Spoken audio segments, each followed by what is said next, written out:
우리 함께 볼 말씀은 창세기 23장 19절부터 20절의 말씀입니다. 19절부터 20절 말씀 우리 합독하도록 하겠습니다.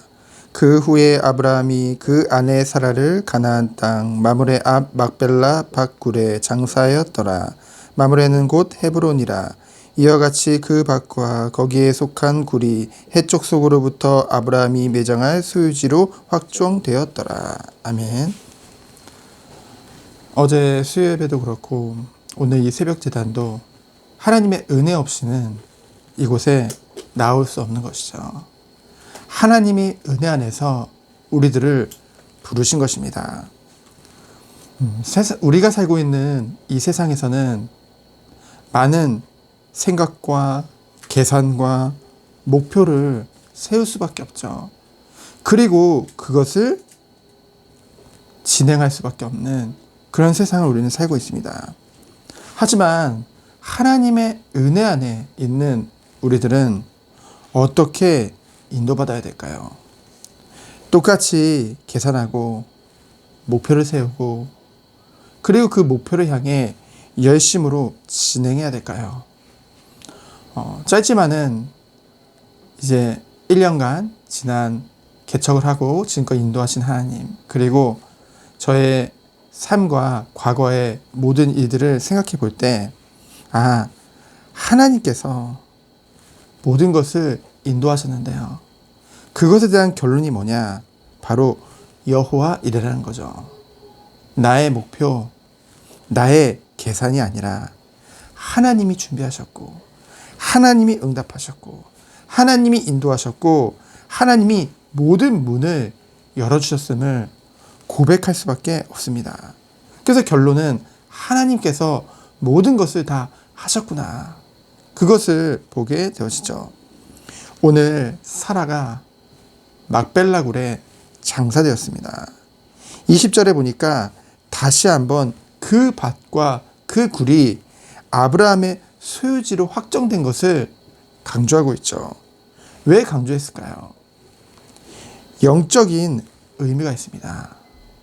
이 막벨라 굴에 아브라함부터 아브라함 내외와 이삭의 내외와 그리고 야곱의 내외까지 3대가 묻히게 되어지죠.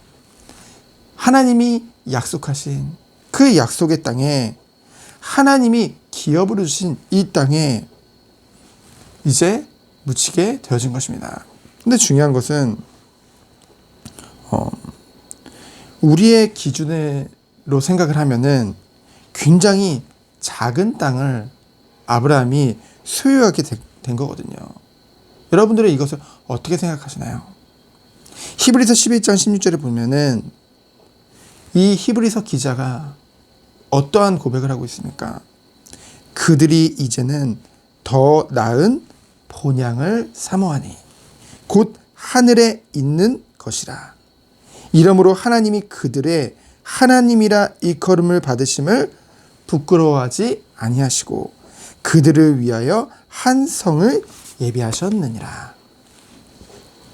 아브라함은 눈에 보이는 가나안 땅도 귀하지만은 더 나은 본향, 영원한 하늘 가나안을 더 사모했다는 것이죠. 그것을 보며 하나님께서는 뭐라고 말씀하셨습니까? 그들의 하나님이라 일컬음을 부끄러워하지 아니하셨다고 하셨죠. 여러분, 반대로 생각을 하면요, 본향보다, 하늘나라보다 이 땅에서의 것에 마음을 두고 욕심을 두는 자들, 세상을 더 사모하는 자는 하나님께서 부끄러워하신다는 거죠. 내가 하나님의 은혜로 이렇게 복받았다. 내가 하나님의 은혜로 내가 이것도 할 거고 저것도 할 거고, 그것에 대해서 도리어 하나님보다는 이 땅에서의 것들을 자랑하는 자들, 이 땅에서의 것들에 더 마음을 준 자들, 이 땅의 것이 없으면은 오히려 하나님을 얘기하면서도 불안해하고 초조해하고 그것에 욕심을 내고 경쟁하는 자들, 그러한 자들을 하나님은 부끄러워하신다고 하신다는 거죠. 하나님은 물론 이 세상의 삶 또한 우리에게 허락하신 것이고 이 땅에서의 삶 또한 귀하게 보십니다. 왜요? 하나님은 우리를 통해서 하나님의 뜻과 계획, 전도와 선교의 일을, 그 축복의 일을 이 땅에서의 삶 또한 이 땅의 삶을 통해서 우리를 통해서 심부름하게 하시고 하나님이 모든 것을 인도하시기 때문이죠. 그러나 결국은 우리가 그런 모든 일들을 함에 있어서 이러한 마음을 가져야 됩니다.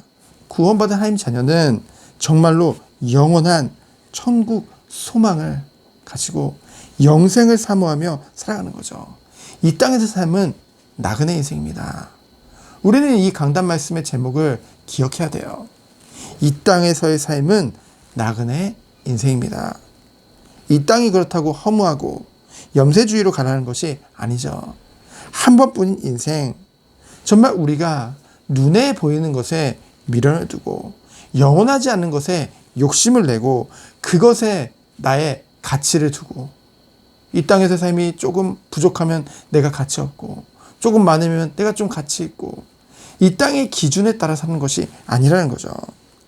하나님의 언약 속에서 하나님의 소원에 심부름하는 자로, 혹시 하나님이 조금 우리에게 못 가지게 하시더라도 하늘 상급을 바라보며 오직 전도와 선교와 교회를 세우고 그리고 한 영혼 한 영혼을 살리는 것에 나의 삶이 드려지는 것에 정말 기뻐하며 영원한 하늘 상급을 바라보는 삶, 그것이 하나님이 우리에게 원하시는 삶이요. 그 축복을 누리기를 원하신다는 것이죠.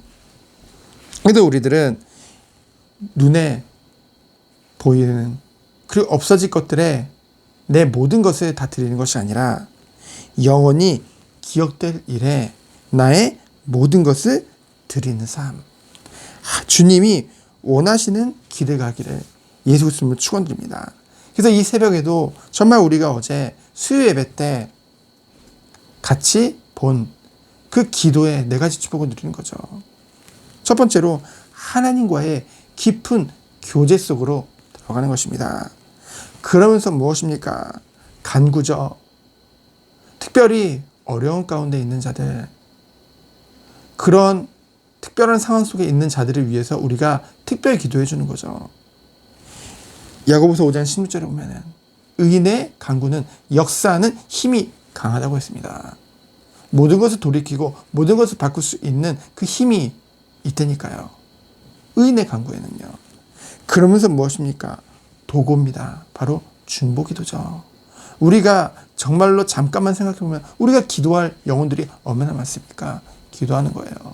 그러면서 중요한 건 무엇입니까? 감사의 기도죠. 우리가 나를 구원하신 예수 그리스도, 우리에게 믿음을 은혜로 선물로 주신 그 하나님의 은혜 생각할 때 우리는 너무 기쁘고 감사할 수밖에 없죠. 그래서 감사로 영광 돌리는 그런 시간입니다. 그때 우리는 어떤 축복을 누리게 되나요? 하나님으로부터 오는 참 평안과 힘을 얻게 되어지는 것이죠. 그 힘 가지고 오늘도 하루를 승리하는 것입니다. 오늘도 이 인도 받으며 주님이 원하시는 삶과 그리고 주님이 원하시는 삶의 기준, 가치, 그리고 참된 기도 축복의 속으로 들어가기를 예수 그리스도의 이름으로 축원드립니다. 이 시간 기도합니다. 하나님 감사합니다. 참된 기도가 누려지는 이 새벽 시간 되도록 주께서 축복하여 주옵소서. 오직 하나님께만 영광 돌리며 영원한 것에 가치를 두고 오늘 하루도 승리하는 하루 되도록 주께서 축복하여 주옵소서. 살아계신 예수 그리스도 이름으로 기도합니다. 아멘.